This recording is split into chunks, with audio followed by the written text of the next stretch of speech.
Episode 10 peeping इन memories. घर आने के बाद आकाश अपने पापा और अपनी बहन दीक्षा को खोजने लगा, पर घर पर इस समय कोई नहीं था। थक हार को आकाश चुपचाप जाकर अपने कमरे में बैठ अपने पापा और दीक्षा का इंतजार करने लगा। इस समय आकाश को करने के लिए कोई काम नहीं था। अब मेरे पास जब कोड काम नहीं है तो क्यों ना मैं ओल्ड मैन आकाश की मेमोरीज ही देख लूं। ओल्ड आकाश ने बताया था कि उसके पास ड्यूल एलिमेंट टैलेंट था, तो फिर उसने कौन से एलिमेंट अवेके किए थे? आकाश मन ही मन सोचने लगा। आकाश ने अब अपना मन बना लिया था ओल्ड मैन आकाश की मेमोरीज देखने का। आकाश वापस से ध्यान लगाने लगा और ओल्ड मैन आकाश की मेमोरीज पर फोकस करने लगा। आकाश ने देखा कि मेमोरीज के टुकड़े में से एक उसके यादों की साथ मिलने लगा है और उसे नई यादें और घटनाएं दिखा देने लगी। आकाश के लिए ये अनुभव बिल्कुल नया था। आकाश को ऐसा लगा कि ये ओल्ड मैन आकाश की मेमोरीज नहीं है, बल्कि उसने खुद ही ओल्ड मैन आकाश की जिंदगी को जिया है। तो ओल्ड मैन आकाश ने भी फायर और थंडर एलिमेंट अवेके किया था। चलो अच्छा है, अब मुझे किसी दूसरे से मैजिक कल्टीवेशन के लिए सलाह नहीं लेनी पड़ेगी और ओल्ड मैन आकाश के ये एक्सपीरियंस मेरे बहुत काम आने वाले हैं, एक आकाशा ने बोला। आकाश यो मेमोरी देखना कहता था। जब आकाश ने अपने घर वालों को अपने एलिमेंटल अवेकनिंग के बारे में बताया, पर उसे ओल्ड मैन आकाश की मेमोरीज में कुछ और ही दिखा जिसकी आकाश ने उम्मीद ही नहीं की थी। ओल्ड मन आकाश ने अपने फैमिली को केवल फायर एलिमेंट के बारे में क्यों बताया? क्या वो अपने ड्यूल एलिमेंट टैलेंट को अपने फैमिली से भरी पाना चाहता था? आकाश ने सोचा, खैर मुझे इससे क्या, मैं तो अपने इस सीक्रेट को अपनी फैमिली को बता ही सकता हूँ। मुझे नहीं लगता कि वो मेरे इस सीक्रेट को किसी को बताने वाले हैं। कुछ समय और ओल्ड मैन आकाश की मेमोरीज को देखकर आकाश को समझ आ गया कि आकाश ने अपने इस ड्यूल एलिमेंट की बात अपने फैमिली को क्यों बताई थी। ओह हाँ, तो ये बात है। इसके लिए तो मैं भी थोड़ा इंतजार कर ही सकता हूँ। वैसे मैं उसको सबक सिखाने में मजा तो बहुत आएगा, आकाश ने एक ईविल मुस्कान के साथ बोला। इसके बाद आकाश ने भी ये तय कर लिया कि वो भी ओल्ड मैन आकाश की ही तरह अपने फैमिली को बस फायर एलिमेंट के बारे में बताएगा। आकाश ने ओल्ड मैन आकाश की मेमोरीज को आगे देखना चालू रखा और उसके चेहरे पर थोड़े थोड़े देर में कभी मुस्कुराने तो काफी एक्साइटमेंट के भाव साफ देखे जा सकते थे। कुछ समय बाद आकाश ने कुछ ऐसा देखा जिसकी वजह से आकाश का चेहरा उतर गया। वो एक खौफनाक नजारा था जिसे देखकर आकाश का चेहरा उतर गया। क्या? आकाश ने चौंकते हुए अपनी आंखें खोली। क्या सच में ऐसी तजाही शहर में आने वाली है? मुझे सजल को डस के बारे में बताना होगा और हो सके तो मुझे ये शहर छोड़कर भागना भी होगा, आकाश ने घबराते हुए कहा। आकाशा ने घर से नाहर की ओर भागने लगा। आकाश को ये पता था कि उसे ये बात शहर के किसी डम्पोटेड आदमी को ये बात बतानी होगी और डस बारे में आकाश अकेले कुछ नहीं कर सकता। आकाश को कुछ समझ नहीं आ रहा था, इसलिए आकाश भागकर अपने पुराने स्कूल के लाइब्रेरी में पहुंच गया। काका, काका, कहाँ हो आप? शहर पे हमला होने वाला है, हमें शहर सभी लोगों को बचाना होगा। आकाश ने घबराते हुए लाइब्रेरी के जीतू काका को बुलाने लगा, जिनसे उसका इन गर्मियों की छुट्टी में बहुत अच्छा बांड बन गया था। क्या डुआ आकाश साथ? कौन हमला करने वाला है साथ? और तुम समय यहाँ पर क्या कर रहे हो? आज तो तुम्हारी मैजिक सेरेमनी थी ना? लाइब्रेरी के एक कोने से आते हुए जीतू काका ने पूछा। आकाश ने ओल्ड मैन आकाश के मेमोरीज में हुई हमले से जुड़ी सारी घटनाओं को आकाश ने जीतू काका को बता दिया, जिसे सुन जीतू काका जोर जोर से हंसने लगे। वैसे कहानी तो बहुत अच्छी है आकाश, मेरी यही सलाह है कि अगर इस पे मूवी बनाई जाए तो बहुत फेमस हो जाएगी। ये बोलकर जीतू काका फिर से हंसने लगे। जीतू काका को आकाश की बातें कोड मनगढ़ंत कहानी लग रही थी। आकाश बार बार जीतू काका को समझाने की कोशिश कर रहा था कि यो जो कुछ बोल रहा है वो फ्यूचर में होने वाला है। अच्छा, तो तुम कह रहे हो कि ये सब फ्यूचर में होने वाला है। कहीं तुम अवेकनिंग गए सेरेमनी में सोते हुए सपने तो नहीं देख रहे थे? जीतू काका ने पूछा। मैं सच बोल रहा हूँ काका, मैं कोई सपना नहीं देख रहा था। जो कुछ भी मैं बोल रहा हूँ वो सचमुच में फ्यूचर में होने वाला है, आकाश ने कहा। अच्छा ये बताओ आकाश, कहीं तुमने अवेकनिंग सेरेमनी में फ्यूचर देखने वाला एलिमेंट तो नहीं अवेके कर लिया? जीतू काका ने मुस्कुराते हुए और आकाश को थोड़ा छेड़ते हुए कहा। नहीं काका, आप मेरा यकीन क्यों नहीं करते?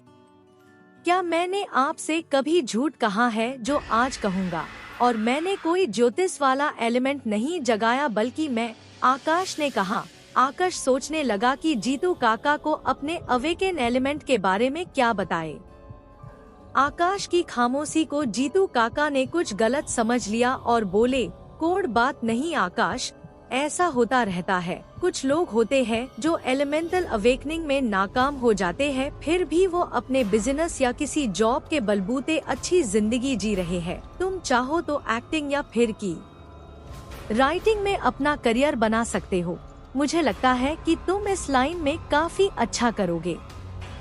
जीतू काका ने आकाश को दिलासा देते हुए कहा। नहीं काका, मेरी एलिमेंटल अवेकनिंग फेल नहीं हुई बल्कि मैंने तो फायर एलिमेंट अवेकन किया है, आकाश ने कहा।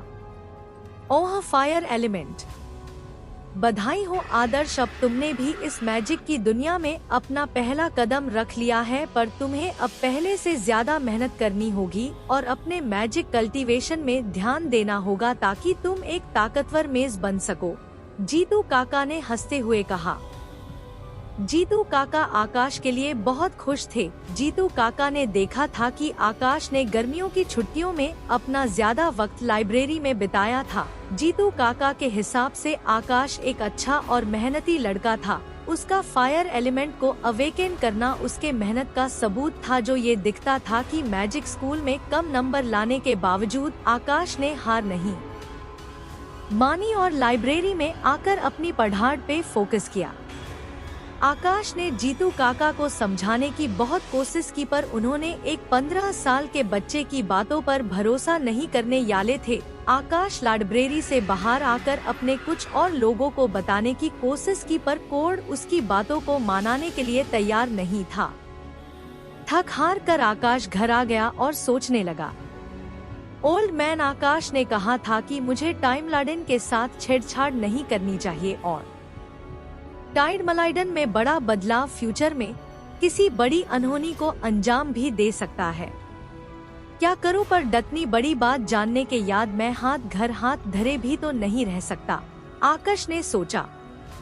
अगर मैंने 10 हमले को रोका तो ये टाइमलाइन में एक बड़ा बदलाव होगा जो कि एक बहुत बड़ी प्रॉब्लम बन सकता है। क्या करूं, मुझे कुछ समझा में भी तो नहीं आ रहा। आकाश अभी सोच ही रहा था कि तभी उसे झटका लगा और उसकी चेतना किसी नए जगह पर जाती हुई महसूस हुई। आकाश ने जब ये आंखें खोली तो उसने अपने आप को एक सफेद कमरे में खड़ा पाया। ये मैं कहाँ आ गया, आकाश ने बोला। आकाश को अपने सामने वाले दीवार पर कुछ हलचल होती दिखाई दी, जिसे देख आकाश 2 कदम पीछे ले लिया। आकाश की डर के कारण हालत खराब थी। तभी उसने देखा कि सामने वाले दीवार पे कुछ लिखा हुआ दिखाई दे रहा है, जिसे आकाश ने पढ़ने की कोशिश की। घबराने की जरूरत नहीं, तुम बिल्कुल ठीक हो, आकाश ने दीवार पे लिखे शब्दों को पढ़ा। तुम्हारी चेतना तुम्हारे गले में पड़े लॉकेट के सीक्रेट स्पेस में है।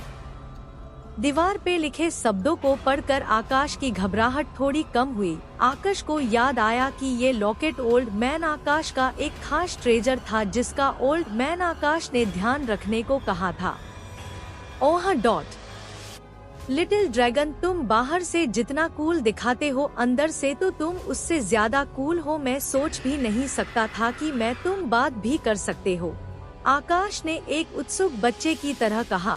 तुम्हें ओल्ड मैन की मेमोरीज की बातें दूसरों से शेयर नहीं करनी चाहिए। ये तुम्हारे लिए बहुत खतरनाक हो सकता है और हो सके तो तुम जो कुछ भी हो रहा है उसे बदलने की कोशिश न करो। कुछ नए शब्दों ने दीवार पर अपनी जगह बना ली।